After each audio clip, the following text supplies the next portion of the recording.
Therefore, be ye also ready. Be ye also ready. For in such a time, for in such an hour as ye think not, the Son of Man cometh. In 1 John chapter 2, verse 18. 1 John chapter 2, it says, little children, in verse 18, it is the last time. And ye have heard that Antichrist shall come.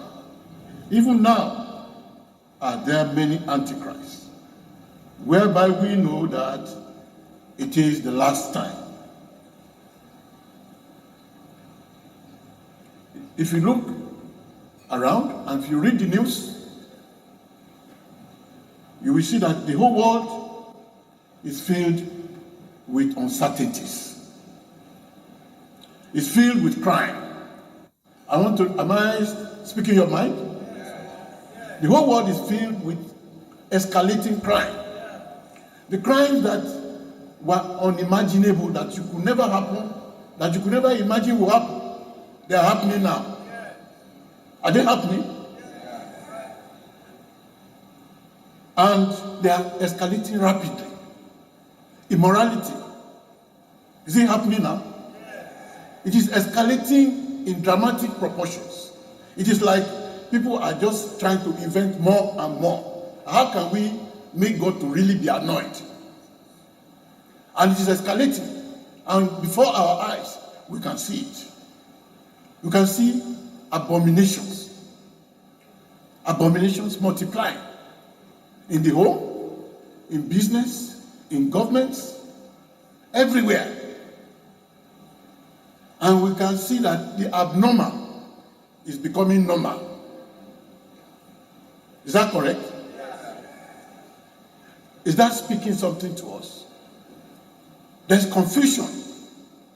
In the whole world, there's confusion. And wickedness is multiplying. Inhumanity. You know, people used to do some things in hiding before because they know it's wrong.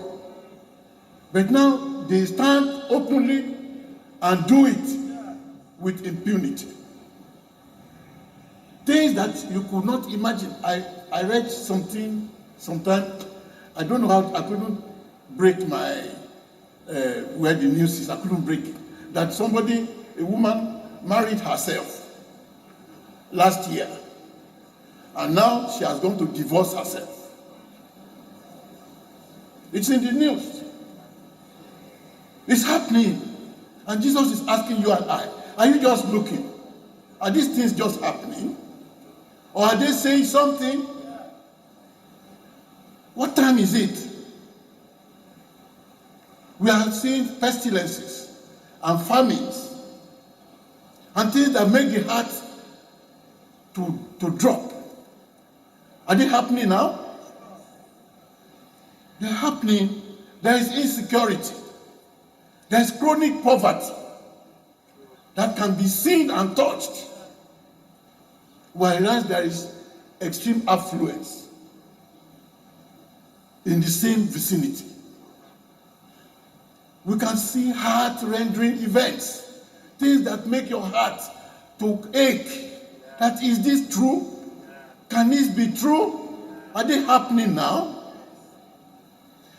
Are we hearing of wars? What are these telling us? It is telling us that the time is short. Let us be conscious that God is speaking. And Jesus is saying, he that hath an ear, let him hear what the Spirit is saying. In Revelation chapter 12, verse 12. I'm sure you know it offhand, but let me read it from here. Revelation 12:12. It says, therefore rejoice, ye heavens, and ye that dwell in them. Woe to the inhabitants of the earth and of the sea, for the devil is come down unto you, having great wrath, because he knoweth that he had but a short time. The devil has a short time, and that time is running out. I don't know how Sodom and Gomorrah was before God decided that I cannot take it again. It is too much. But reading the scriptures, I don't think it was as bad as it is today. In the days of Noah, because Jesus mentioned it, that it will just be like in the days of Noah. I don't know how bad the world was before God decided that it is enough. I cannot take it again. But God found Noah. God said, you are the one I found in this generation. And God spared Noah. But I don't think the world was as bad as today when God said it is enough. Has God changed? He cannot change. But his long suffering, as Peter said to us, we shall soon study it, is just his love, his patience, his waiting to give you and I enough time so that we can do the right thing. And everything is telling us that the time is short.